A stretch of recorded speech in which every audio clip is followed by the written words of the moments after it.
The gentlewoman is recognized.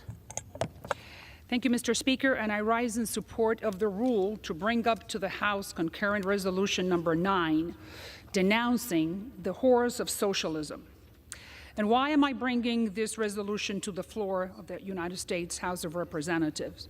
Because young people in America are being brainwashed by the news media and academia into believing that socialism is an economic model for the greater good of all Americans. And the problem is that they are falling for it. They're believing it. And here is the proof.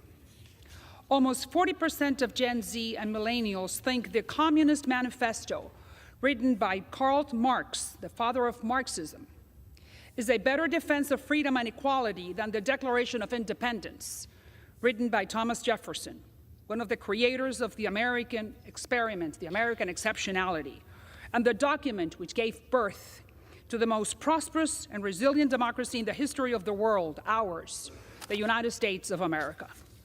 Worse yet, in a recent poll that shows that 40% of Americans of all ages, not only the youth, 40% believe that socialism is good, while 33% of them say that they are likely to support a member of the Democratic Socialists of America, the organization that has shaped the ideology of many of our colleagues with the poison of neo-Marxism. If you go to their website, to the Democratic Socialist of America website, you will read their neo-Marxist positions with pride. I represent District number 27 in the city of Miami, or in Florida, the city of Miami, a bastion of hundreds of thousands of Cubans, Nicaraguans, and Venezuelans who have fled, who have escaped from the despicable horrors that you cannot imagine produced by that ideology. So why did the Venezuelans flee? Well, because Venezuela, why would they do that? If Venezuela has almost 20% of the world's oil, in other words, that means the largest reserves of oil in the world. The Venezuelans have more oil than the Saudis in Saudi Arabia. In the 50s and the 60s, they had the same GDP as Germany. Now, inflation is 156% a year, the third largest in the world. The average Venezuelan has lost 15 pounds for lack of food. In the last 20 years, over 7 million Venezuelans have escaped the democratic socialist paradise anywhere they could go.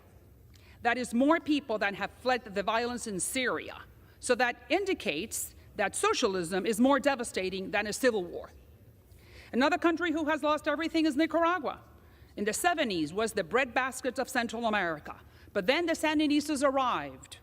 Daniel Ortega took power under the guidance of Fidel Castro in Cuba. He expropriated almost 30,000 properties in a few years. Right now, their citizens are poorer than they were in 1977. But Ortega promised democratic socialism, but delivered a dictatorship. In the last presidential election, 7 people dared to run for president, and he put them all in jail. Still today, they're either under house arrest or in jail. Every socialist is a dictator in disguise. In Cuba, after 60 years of living the socialist paradise, the average Cuban, 70% of the Cuban eats only once a day. The average Cuban makes $23 a month, that is 40 cents a day. And the retirees, the seniors, make $12. Cuba in 1960 had the highest per capita income in the hemisphere, and it was comparable to Italy. And we know that because there is hunger is a very powerful motivator.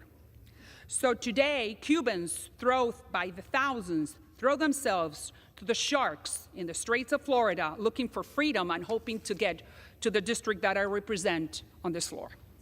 And that's just in this hemisphere. In China, 55 million died. In Cambodia, 1 million. In the USSR, 10 million froze to death in the gulags.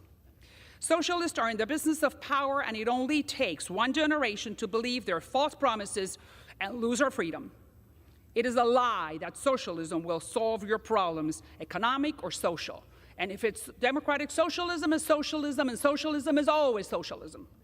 We cannot let this evil ideology take hold in this country. We are in the United States. the stronghold of freedom. That is why we must pass this resolution. I yield back the balance of my time. Thank you. Gentleman